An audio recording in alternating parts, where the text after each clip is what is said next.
It's named Shadowchaser is the name of the Athame. And it's a sort of an unusual piece. About 30 odd years ago, back in the early 90s, I was living in South Florida at the time, and I met some witches who gathered a little further north up the coast, and they were holding a course where you could come and cast your own Athame. So I'm like, okay, that sounds cool. You know, I didn't, at the time I was using some thing that I bought out of a store, really cheesy knife. So I thought the idea of casting my own was really appealing. So I went up there, and there was, you know, maybe 15, 20 witches in this apartment in Central Florida. And what we did was we melted down the metal. They had all the apparatus there, and then you'd pour it into a mold and break it out and file it down and polish it up and everything. So one of the things that I thought was cool about it was that you were able to physically or literally melt things into your blade. So within the metal of this blade is also the blade of my grandmother's knife that I used as an Athame when I first started. It was actually a bejeweled letter opener, one of those like classic antique letter openers. Which grandma, once again, right? Yeah, the witchy grandma origin story. But that was sort of my first, what I considered a ceremonial blade. So I wanted to melt that into this so it was physically part of it, as well as some ceremonial rings that I had at the time, and put those into the cauldron and melted it down. And I had a little pewter wizard statue that I used to have on my altar as like a figure on my altar. So we melted it all down, poured it in, and everybody else was like polishing theirs up to make them look good and everything. And I really just dug the way that it looked raw. It looked like a feather almost to me, or like, you know, it felt like a flame, it felt like air. So I kept mine kind of raw. You can see there's divots in it and stuff, but it just, I don't know, it was just solid. So I wanted to keep it that way. Didn't polish it up too much. Sort of fits my style. I don't know, I'm a little rough around the edges. At the time I had a handle that was actually a peace pipe that a friend of mine carved and did word burning symbols into. And I stuck this in the peace pipe, so it had like two purposes.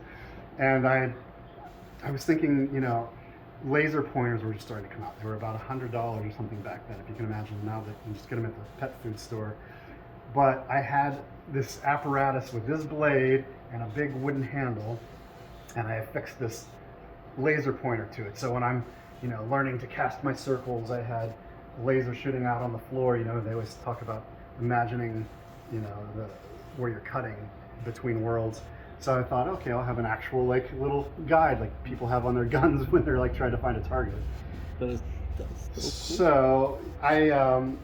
It's evolved over the years, and now what you see here, I wanted something a little more dignified and a little more classic and to fit on a small altar, because that handle was really big and bulky. So my wife Aubrianna and I were in the forest and came across the remains of a deer. And it's very common that we call Carnunos when we're in the woods and sort of meditating in that vibe. And so I thought it was very appropriate, you know, we asked for permission to take some of the bones that were there, and this was one of the bones that we found in the forest in western Pennsylvania on a hike. And so you can see I sort of painted it up, drilled down in there a little bit so that the tang of the blade would go in, and it just fits perfectly in your hand. And been using this, etched some runes in it, you can't really see them, but they're there. And so been using this ceremonially for a while now, you know, like I mentioned, 30 years of rituals that I've done, castings, and now, like, you know, blessing the waters of life. And recently I was in a Beltane ritual in Salem, Massachusetts, for the Cabots. It's a tradition that I practice. And Tony and Kat were visiting. And Tony came up to me afterwards and said, I want you to donate to the Buckland Museum. And I love the Buckland Museum. I've been here multiple times. I'm a card-carrying member. So I thought, you know, first, you know, when she said that, I'm thinking, oh, she's just soliciting a donation. Yeah, I'll give $100 or something. And then I was like, oh, wait, no, you want me to, like, actually donate an item. So my mind was a little blown because, I mean, we've got Crowley's pitchfork here. We've got, you know, Gardner's pipe and Buckland's robe. I mean, this is my happy place. So I was super stoked and honored.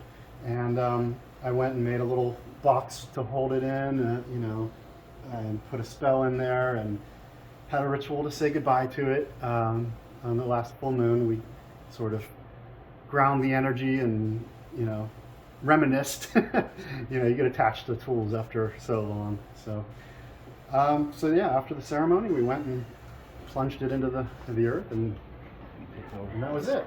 So that's the story of Shadowchaser, and now it will reside here amongst my heroes and icons, and I'm very, very proud to have it here in the Buckland Museum, and hope to come back and visit it often, and hope that anybody who's here gets a kick out of the story and enjoys it as well. Blessed be.